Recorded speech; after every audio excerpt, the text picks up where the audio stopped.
but satellite imagery is pretty intense. But I guess not until these missiles come out and are launched are they actually being able to look at it and to see what it actually is and how far it travels to determine, what it is, where it's going, the trajectory, et cetera, et cetera. One thing we don't want is we don't want one of them heading to Alaska, and we just had a test in Alaska with the THAAD missile defense system. On Capitol Hill right now, we've got Senate Minority Leader Chuck Schumer speaking before the key procedural vote on health care. I thought we'd just give you a little taste of what's going on in Capitol Hill right now. It is Chuck Schumer. It would have been nice if it's somebody else, but let's just see what he has to say about what's going on in his mind, at least his perception of health care moving forward. The House would never accept a Republican bill that only repeals a few regulations in the ACA but leaves much of it in place. No, they want full repeal and at minimum deep, deep cuts to Medicaid, huge tax breaks for the wealthy, and millions in every state in this nation losing their health care. To my Republican friends who have repeatedly said that full repeal without replace would be a disaster, to my Republican friends who have opposed the deep and drastic cuts to Medicaid, I say to you, don't be fooled by this ruse. A vote in favor of the motion to proceed will mean deep cuts to Medicaid, maybe even deeper than in the House bill. It will mean people with pre-existing conditions will be left high and dry. It will mean huge tax breaks for the wealthiest of Americans. It will mean millions will lose their coverage. So all the complaining, why we're here at this late moment, because even the House bill was too drastic for many of the members here, is now being ignored on this motion to proceed. Because we all know the ruse that's going on. The ruse is send it back to the House and then we'll see what they send us. We know what they'll send us. We may not know every detail. It will either be full repeal without replace or something far too close to that. And all of the work, all of the anguish that so many of my colleagues on the other side of the aisle have shown in the last several weeks will be wasted. Because they know darn well what's going to happen when there's a conference. There are no Democratic votes in the House. The Freedom Caucus calls the shots. They will either ask for full repeal or something very close to it. So make no mistake about it. A vote in favor of the motion to proceed this afternoon will be a permission slip to slash Medicaid. All right, I gotta stop here. This is the scare tactic of the Dems to say anything that the Republicans are recommended. And you know what? The more that I hear Republicans that have been looking at this and are not critical of it, saying that the reason that some would be cut for Medicaid is for people that don't need to be on it. There's people that are abusing the system that could work, and these are people that are entitlements. It's not seniors that are in need of it across the, with tens of millions of people are going to be without it. That's the way that they make it sound like. It's folks that have been using the system and abusing it and have no intention to actually working ever again in their life. And these people are drains on the system, and these are people that are known abusers of that, and they've been passing it down generationally. It's these kind of people that Republicans are looking at more accountability on. Again, it's the left that allows people just to do it. This is a Republican repeal that basically says there's going to be more accountability to the money that's going out and appropriated. It's not leaving people high and dry where people are actually going to die. But again, this is This is what the left is going to tout. And, of course, Schumer has to give him one last tout because I believe that he believes that they're very close to being able to put something out today so they can go ahead and start legislating, at least getting this thing in motion set.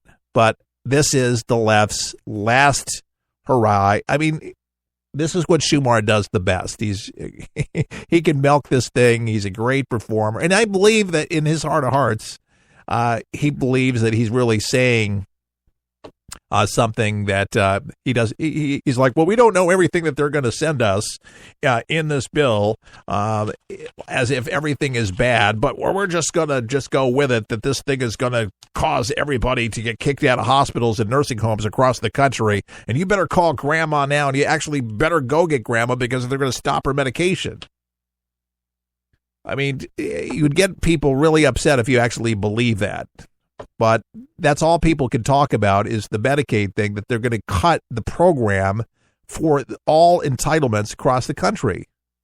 There's always people that do get cut off it. It's not the best thing. People actually fall off it where they lose their coverage and they have to reapply. And it's basically a reevaluation, a reeval when people get cut to make sure that they actually need it and they go through the system. And it's not an easy process all the time for the waiting, unfortunately, but people that are on it, from what I understand, have to reapply for it. And it's usually just to make sure that they actually need it. And everything, the I's are dotted, the T's are crossed. It's just not enough of that has been happening in our system to begin with. And the Dems don't like accountability. They don't. It's the conservative idea for whatever reason. I have no idea why it has to be that, but it seems like that's what has become. The conservatives have taken up that mantle, and it wasn't always the case. Democrats used to be, a long time ago, very much like what the Republicans are now. But, you know, they got to sit there, and again, their last-ditch effort is to mudsling and fear-monger. It's something that the left had accused the right of in the 90s of fear-mongering. And using those tactics, that's exactly what they're doing. Instead of actually giving any real tangibles, exactly what's in there, and getting and the other point that he made is that he's giving tax breaks to the rich. Tax breaks to the rich. Okay, listen. If the rich are actually employing people, they're actually providing jobs for the economy. And all these people on top of that, like the Trump administration, or excuse me, the Trump organization, all the tens of thousands of people that work for them are paying taxes. I got no problem doing it as long as they're adding to the economy and they're actually doing good things with it, and they do pay taxes. But if they're doing things that help the country and its economy move forward, and again, job creation, I think that's a beautiful thing. Why not? But the sole purpose of saying the only reason we want to repeal it and replace it is because we want to give breaks to all our rich friends? Come on.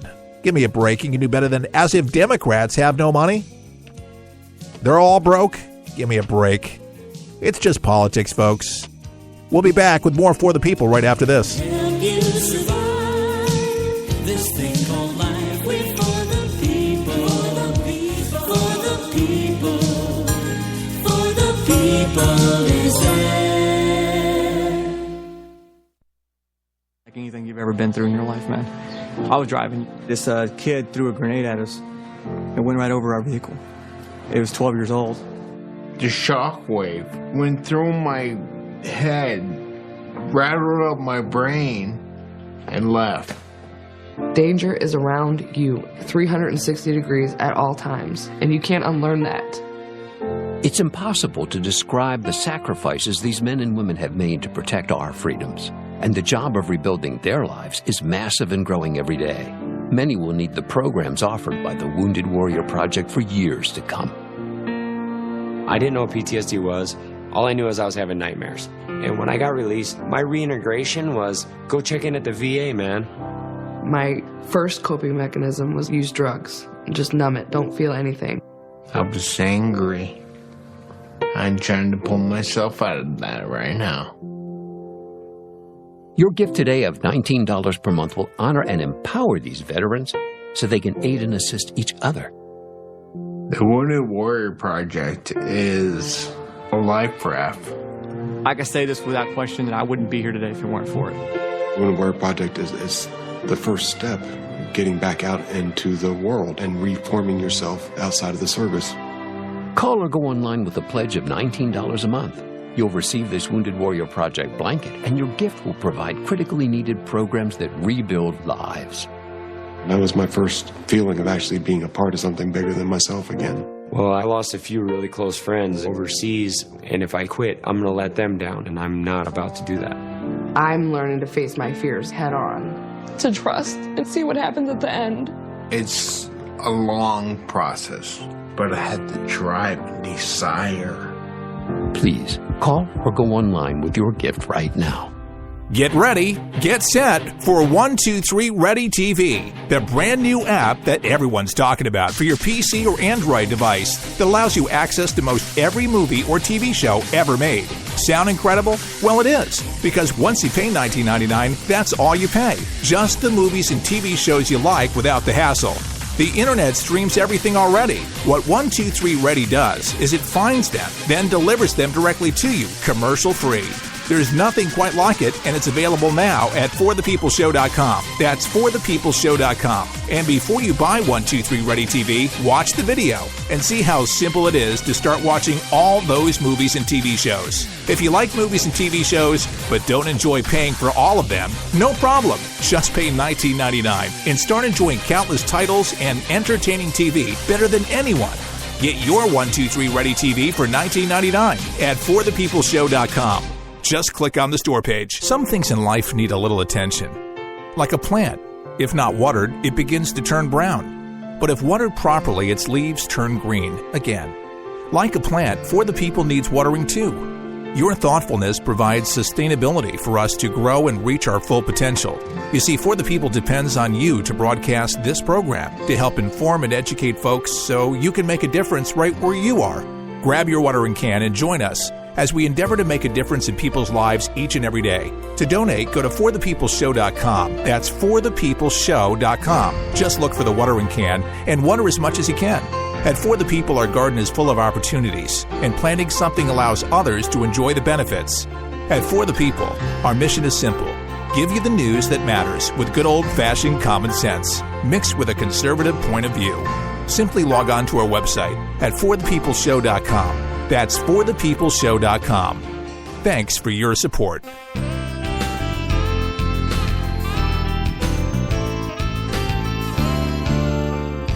Keith Allen and For the People, and no fake news here. We just don't report it, we don't like it, and we don't have any place for it. So if you're looking for fake news, you may want to tune over to CNN, the fake news network. They'll give you all the news that you're looking for. Yeah, they have an audience. There's people like CNN. It's just not my cup of tea at all. Nope, not my thing. According to several officials, and I mentioned in our first hour here, former Republican National Committee officials, I'm talking about, who followed Royce Priebus and Sean Spicer to the White House, are now very, and according to the paper, seriously concerned about their jobs now that President Trump tapped Anthony Scaramucci as his new communications director. Now, the sources said Scaramucci's influence has skyrocketed inside the White House, and especially the West Wing of the White House. And the Washington Post reported that Scaramucci has moved into Trump's inner sanctum and is now described by some colleagues as almost family to the president. Priebus, the White House chief of staff, said in an interview that he supports Scaramucci 100%, despite reportedly trying to prevent the former financier from getting multiple administration positions. Interesting enough, Ivanka Trump, the president's daughter, and her husband, senior aide Jared Kushner, had known Scaramucci for years from New York and pushed for his hire. Lindsay Waters, the White House deputy press secretary, said Priebus is focused on driving the president's bold agenda and that he has been always his top priority. So the White House officials telling Politico that Scaramucci Scaramucci rather, is being